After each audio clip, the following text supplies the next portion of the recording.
श्री राम कथा मीमांसा श्री हनुमान सत्संग धाम ग्वालियर।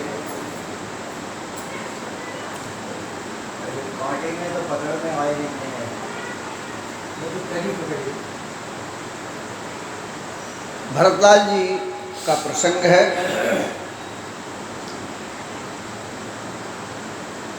सभी से उन्होंने, भरत जी ने कहा कि मैं अपनी दीनता का वर्णन आपके सामने कर रहा हूँ, आप समझिए।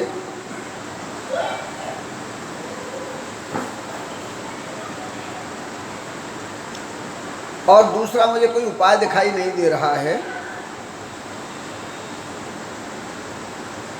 मेरे अंदर जो जीव में जलन, तपन,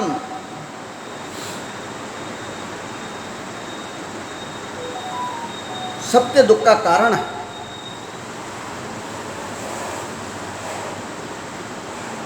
इसलिए मुझे और कोई उपाय नहीं दिखता। जब स्वयं से कोई चीज उत्पन्न हुई हो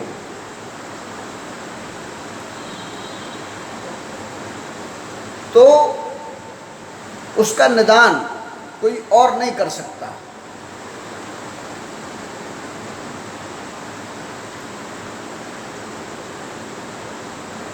उसका निदान स्वयं वही कर सकता है जिसके आधार से, जिसके कारण से सब कुछ हो रहा हो। क्योंकि गुरु महाराज ने कह दिया कि भरत, तुम अपने आप को कारण क्यों समझ रहे हो? तुम कैकेयी को कारण क्यों समझ रहे हो? अरे ये तो दारू माने लकड़ी, लकड़ी के भीतर से ही जो अग्नि पैदा होती है। और भीतर कौन है? भीतर बैठे राम।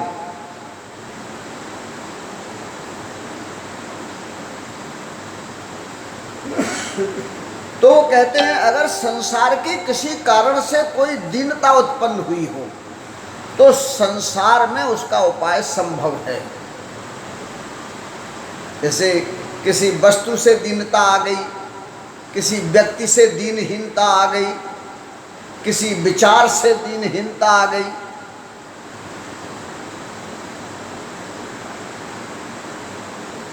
वो कहते हैं यहाँ तो राम से ही दीनहीन है। तुम राजगद्दी की कहते हो, राज तो राजा तो मालिक तो वो है सबके।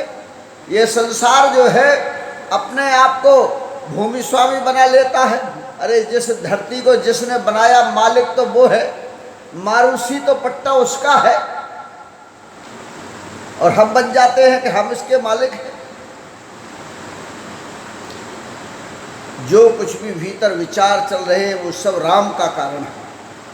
इसलिए मेरे अंदर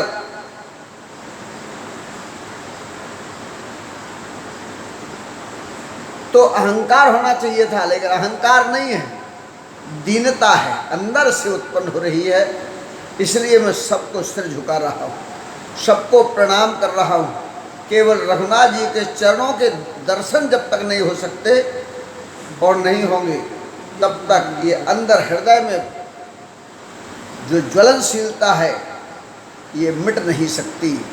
अर्थात जब हृदय इस प्रकार से, कभी भी किसी का हृदय भी इस प्रकार के कारणों से उत्पन्न हो तो उसे भगवान के चरणों में ही जाना चाहिए। दूसरा कोई उपाय नहीं है। ये संदेश भरत जी दे रहे हैं और कहते हैं आगे भरत जी,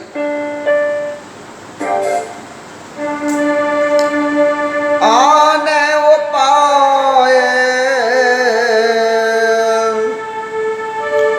आने उपाय मोह नहीं सूझा, ओ जिय की रघो वर बूझा, को जिय की रघुबर बिनु बूझा एकाही आँख एकाही आँख यह मन माही एकाही आँख यह मन माही प्रात काल चले हों प्रभु पाही प्रात काल चले हों प्रभु पाही।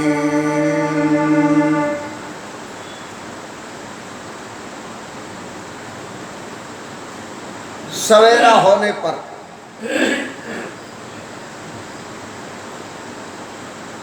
वन जाने का मुहूर्त, वन में तपस्या के लिए, साधना के लिए, उपासना के लिए, संकल्प की पूर्ति के लिए लोग जाते हैं। वो वन भूमि जिसमें लोग जाते हैं उसको अपना स्थल बनाते हैं। तो वहाँ कौन जाते हैं? जंगल में कौन रहता है? जंगल में जिसने अपना कोई संकल्प ले लिया कि मुझे, राम ने संकल्प ले लिया जो मेरा तो भुज उठा के प्रण किया। राम जी ने देखा हड्डियों का पहाड़ लगा, जाए मुनियों के आश्रम पर जाकर सुख देंगे और निश्चर हील करो मही भुज उठाए प्रण की। संहार की बात भी अगर कोई करता है, आपने देखा होगा डकैत भी जंगल में रहते हैं और संत भी जंगल में रहते हैं। संत भी बैराग की दिशा में उस परात्पर परमात्मा को, वो किसका संहार कर रहे हैं संत? अरे संत उस संसार का संहार करने के लिए वन में गए हैं जहाँ रजोगुण, तमोगुण और सतोगुण की सेना संसारी बना करके दुख में धकेलती है। उसका वध करने के लिए भी ऋषि मुनि तपस्या करने के लिए जाते हैं। आज भगवान श्री राम भी उन निशाचरों का वध करना है तो तप और साधना की बात भी उससे जुड़ी हुई है। इसीलिए कैकेयी ने भी कहा था सवेरा होते ही अगर राम बन नहीं गए तो ठीक नहीं। अर्थात इस संसार को त्यागना, इस संसार को त्यागने की गति कब पैदा हो सकती है? अगर आपने दिन निकल गया और कुछ संसार के कामों में लग गए तो ये संसार आपको उलझा लेगा। अरे जैसे ही नींद खुले और सवेरा हो तो तत्काल त्याग कर देना चाहिए। ऐसी समय पर तो त्याग प्रभावकारी होता है। जब भी जीवन में कभी रात गुजर रही हो और सवेरा हो रहा हो, अर्थात कभी भी किसी सत्संग में, वो भी एक रात है जब अज्ञान की अंधेरी रात में हम बने रहते हैं, और जिस समय अगर कोई संत जगा दे, कोई सत्संग जगा दे तो फिर वो प्रातःकाल को त्याग नहीं करना चाहिए। प्रातःकाल ही उठ कर के जाएगा तो चला जाएगा और वैराग हो जाएगा और वो भगवत शरणागति को प्राप्त कर सकता है। और अगर सवेरा हो गया और थोड़े निकल गई, माने अंधेरी रात चली गई, सवेरा हो गया तो सवेरे ही चले जाओ प्रातःकाल, वैराग हो सकता है। नहीं तो ये संसार, फिर संसार का उजेला जब दिखता है तो संसार ज्यादा चमकता है, ये संसार ज्यादा दिखाई देता है। उस उजेले में ये संसार का जो प्रकाश है, इस प्रकाश में घर दिखता है, दुकान दिखती है, मोड़ा मोड़ी दिखते हैं, घर पत्री परिवार दिखता है, इनमें उलझ जाते हैं। इसलिए सवेरा, जब जागो तब सवेरा है, जब जाग जाओ तो सवेरा है। और उस सवेरे में फिर वैराग की दिशा में चले जाना चाहिए और भगवान के चरणारविंदों की ओर अपने आशान्वित भाव से आगे बढ़ जाना चाहिए। इसीलिए कैकेयी ने भी कहा था प्रातःकाल ही राम चले जाएं वन। भरत भी देखो क्या कह रहे हैं, प्रातः काल चल हो प्रभु पाही। विचार के लिए फिर कुछ और नहीं रखना चाहिए। कहते हैं दूसरा कोई उपाय मुझे नहीं दिखाई दे रहा, मेरी दृष्टि में सूझा, जैसे कहते आंखों का अंधा हो जाए उसे कुछ नहीं दिखता, ऐसे ही जिसको केवल परमात्मा की दृष्टि हो जिसके, उसे संसार दिखाई नहीं देता। सर्वम खलबदम ब्रह्म, सर्वस्व परमात्मा राम ही दिखते हैं, सर्वस्व अपने इष्ट देव ही दिखते हैं, और जिनमें जहाँ वो अपने को केंद्रित करते हैं उसी स्वरूप का दर्शन सब जगह सर्वत्र होता है। इसीलिए तो भगवान श्री कृष्ण में तुलसी को राम का दर्शन होने लगा। कहा कहो छवि आज की, भले बने हो नाथ। ये और कित मुरली कित चंद्र का, और कित गोपन को साथ, दोनों अलग अलग हैं। ये कहा कहो छवि आज की, भले बने हो नाथ, और तुलसी मस्तक नवत है धनुष मान लो हाथ। और जैसे ये कहा वैसे कित मुरली कित चंद्र का, और कित गोपन को साथ, अपने जन के कारण और कृष्ण भये रघुनाथ। भाव आते ही, विचार आते ही सर्वत्र आपको दर्शन अपने इष्ट का होता है। इसलिए भरत जी कह रहे हैं आने वो पाए मोह नहीं सूझा। हमें और कछु दिखाई ही नहीं दे रहा है, सर्वत्र केवल को जिय की रघुबर वे न बूझा। ये हृदय की जलन जो है, अरे मन और बुद्धि की जलन हो, जैसे लोगों में होता है, पड़ोसी के लिए जलन करते हैं, शत्रु की जलन होती है, ये बुद्धि से जलन है। ये मन की इच्छाओं को जिसने पूरा नहीं होने दिया किसी ने संसार में, भोग में कोई आड़े आ गया तो जो है ये जलन किसकी है? ये मन की जलन है, बुद्धि की जलन है, इंद्रियों की जलन है। इसका उपाय संसार है, लेकिन जब अंदर से जब प्रभु से वियोग किसी भक्त का हो जाए तो उसका उपाय दूसरा नहीं हो सकता, उसका उपाय तो केवल वही है। इसलिए वो कह रहे इसकी तलाश और कोई नहीं करेगा, उस जी की जलन को शांत करना और पूछने वाला भी कोई नहीं है। अरे इंद्रियों की बात तो मन पूछ लेता है, बुद्धि पूछ लेती है, दूसरे पूछ लेते हैं। इसलिए हमें तो एक ही अक्षर दिखाई देता है, रकार। एक ही आके यह मन माही। राम ही है, एक ही, एक है बस। जो आंख अक्षर अर्थात कौन है? एक वो जो धर्म की रक्षा करता है, भरत धर्म स्वरूप है।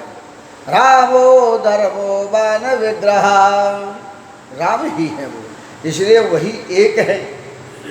एको ब्रह्मा द्वितीया नास्ति, एक तो वही है, एक ही आके जो एक है उस बस वो ही मन में है और कुछ नहीं है। इसलिए जब प्रभु का एक ही, जब प्रभु ही एकमात्र दिखे तो समझ लो कि रात बीतने वाली है। अब रात प्रभावकारी नहीं होगी, अब तो दिन हो रहा है। और जैसे ये होने लगे तो फिर इंतजार नहीं करना चाहिए, तत्काल चल जाना चाहिए। उसी का नाम प्रातःकाल है, जहाँ एक परमात्मा की दृष्टि आ जाए और उस तरफ मन जाने लगे तो सवेरे होते ही केवल जो प्रभु हैं उन्हीं के पास चलेंगे। भरत जी ऐसा कहने लगे। भरत जी ने सबको स्पष्ट कर दिया अपना भाव और अपना विचार। यद्यपि मैं आने वाला आप राधे, यद्यपि अनभला अपराधी, भई मोह कारण सकल वो पाधे। तदापि शरण सन मुख मोह देखी, ओ क्षमी सब करे हाय कृपा विसेखी। भरत जी कहते हैं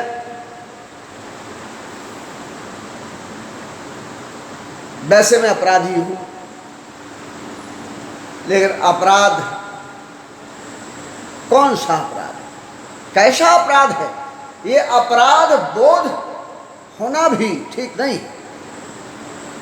भरत जी को कौन सा कहते हैं, अपराधी तो हूं, अनभला, हम कोई भला करने वाले नहीं हैं।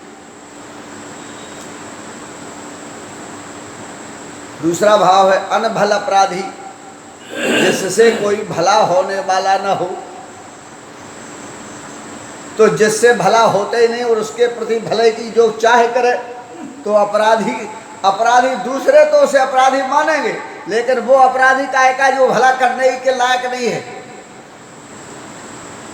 दूसरी भाव है कि हमारा कहीं कुछ भला ही नहीं हुआ, क्योंकि जो हमारे भले के लिए कैकेयी ने मांगा वो हम स्वीकार नहीं कर रहे हैं। अब कोई मांग ले तो मेरी तो इच्छा नहीं है, लेकिन मेरे लिए मांगा गया, इसलिए मैं उसका कारण दिखाई दे रहा हूँ।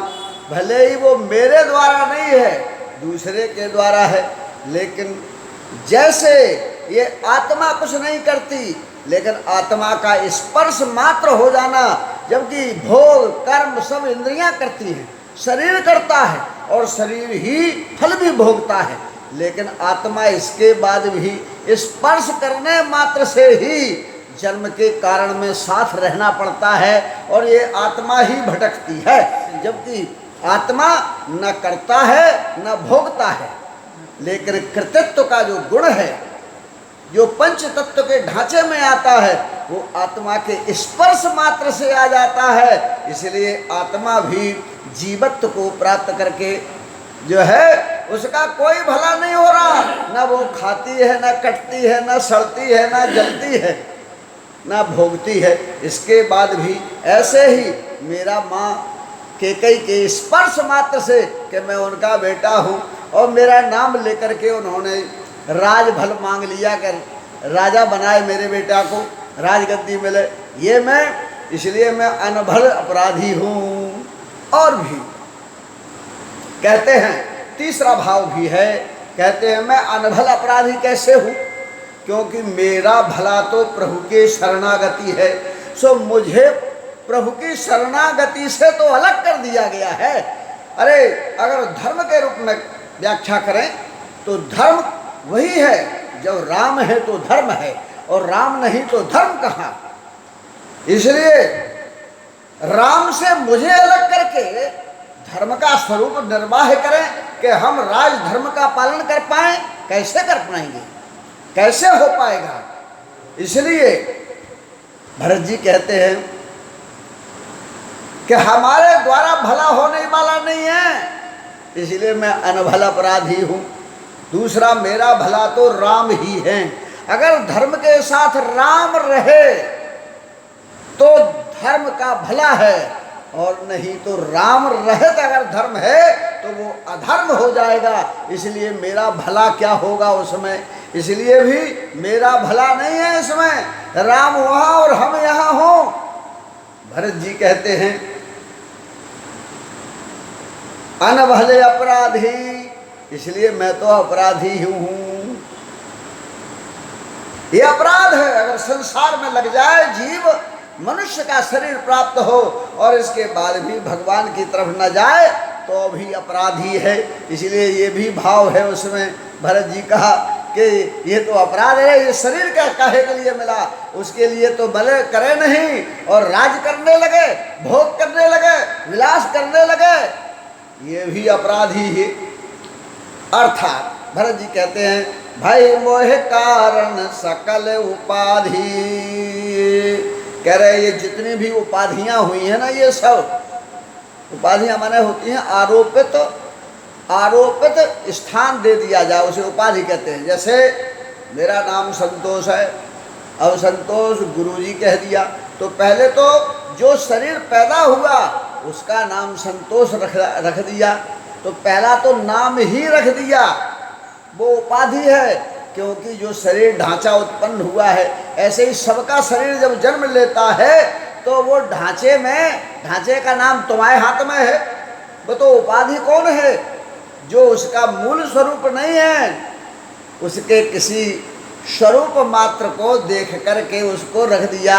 जैसे नामकरण करते हैं तो हमारे यहाँ नामकरण में गुण और लक्षण देख करके भी किया जाता है। जब ये बातें ऋषियों मुनियों के हाथ में थी, जब गुरु जो हैं, गुरु लोग जब नामकरण करते थे तब अंदर के लक्षणों को जान लेते थे, ये उनकी क्षमता थी, ये ब्रह्म तत्व को, भीतरी तत्वों को जानने वाले थे गुरु लोग। अब आजकल के तो गुरु क्या कहा जाए, सभी लिखने लगे हैं, और जो देखो सबके अंदर गुरुजी नाम नोट कर लिया है सबने अपने अपने में, अच्छी बात है, वो गुरुता सब में आ जाए, भगवान करे। अर्थात कहना ये चाहते हैं कि यह भी उपाधि है। कहते हैं भरत, अरे हमारा भरत नाम रख दिया, और ये कह दिया गुरु महाराज ने कि विश्व भरण पोषण कर जोई, ताकर नाम भरत सो होई, हमारे नाम में ये कर दिया। अरे हम किसको खिलाने वाले हैं, हम किसको पिलाने वाले हैं? अरे खिलाना पिलाने वाला तो परमात्मा वही राम ही है, वही सब खिलाने वाले हैं, वही सब करने वाले हैं, वही भरण पोषण करने वाले हैं। अरे विष्णु भगवान को विष्णु का स्वरूप कहा, इसलिए भरत को विष्णु का अवतार भी कहा गया है। कहते हैं कि भरत कह रहे हैं, अरे जिसके कारण से ही सब कुछ भरण पोषण हो रहा हो, जो सब कुछ करने वाला हो, जिसकी कृपा से ही सब कुछ होने वाला हो, और उसमें हमको कह दिया जाए कि भरत तुम ही भरण पोषण करने वाले हो, अरे तुम राजा बन जाओ। बताओ, ये सारी जो उपाधि हमको दे दी, हम कोई भरण पोषण करने वाले हैं, सो हमारा नाम भरत कर दिया है। ऐसे ही हमको तमाम उपाधि दी, और भी उपाधि दी जाती है, नाम की उपाधि, फिर पद की उपाधि, फिर और भी कई कारणों, आपने देखा होगा बहुत सारे ये जो उपाधियां हैं ये तो दी जाती हैं। इसलिए मुझे भी जो ये उपाधि दी गई है, और मेरे द्वारा जो तमाम उपाधि दूसरी उत्पन्न हो गई हैं, कि किसके कारण से किसको क्या हुआ, तो किसी को कलंक मिला, किसी को दुख मिला, ये सब उपाधि व्याधि ही होती है एक प्रकार की, इसलिए अहंकार को उत्पन्न करती है वो। ये सब का कारण मैं ही हूँ, भरत जी कहते हैं। लेकिन सचमुच तो राम ही सर्वत्र हैं, लेकिन रूप में, नाम में, करण में, गुण में, धर्म में दूसरा दिखाई देता है। इसलिए किसी के नाम के माध्यम से, किसी के गुण के माध्यम से, किसी के जो है लक्षणों के माध्यम से उपाधि दे दी जाती है। ये सब का कारण मैं जबरदस्ती बना हुआ हूँ, इसलिए मैं अपराधी हूँ। लेकिन प्रभु का गुण क्या है कि अपराधी भी अगर सन्मुख हो जाए, कैसा भी अपराधी हो, किसी भी उपाधि व्याधि से ग्रसित हो, लेकिन प्रभु की ओर चल दे सन्मुख। क्योंकि भगवान स्वयं कहते हैं, यहाँ भरत जी कहते हैं, तदापि शरण सन्मुख मोहि देखी। भगवान ने भी कहा है, सन्मुख हो ये जीव मोहे जबहि, हो जन्म कोटि अघनाश तबहि। भरत जी कहते हैं कि हम तो एक बात जानते हैं, अगर प्रभु के सन्मुख हो जाओ, उनके सामने पहुंच जाओ, तो वे सब माफ़ कर देते हैं। तो जब हमको सन्मुख देखेंगे, शरणागत भाव से जाना चाहिए, मैं तो उनकी शरण में ही हूँ, मेरी शरण और दूसरी कोई शरण नहीं है। इसलिए भरत जी कहते हैं, मुझे वो क्षमा कर देंगे, और बल्कि केवल क्षमा नहीं करते, ये मेरे प्रभु का गुण है, ये मेरे राम जी का गुण है। इसलिए अपराध होने के बाद भी मैं जानता हूँ, मुझे पूरा भरोसा है, यही शरणागति की सच्ची पहचान है। भरत जी कह रहे हैं सन्मुख जाएंगे, उनके चरणों में गिर जाएंगे तो निश्चित रूप से वो क्षमा भी कर देंगे।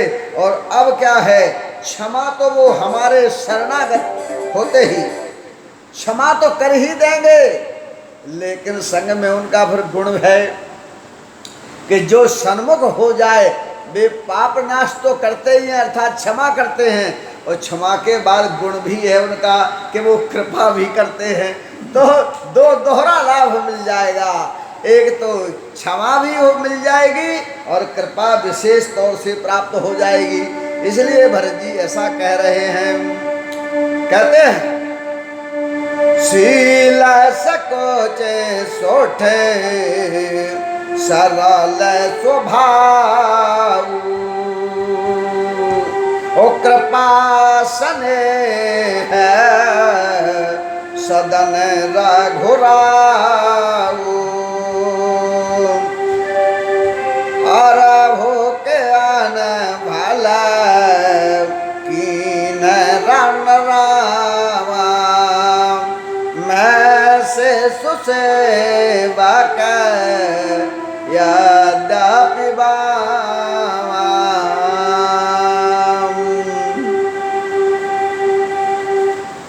अब कहने लगे भगवान के गुणों का भी बोध कब होता है, जब शरणागति भाव आता है।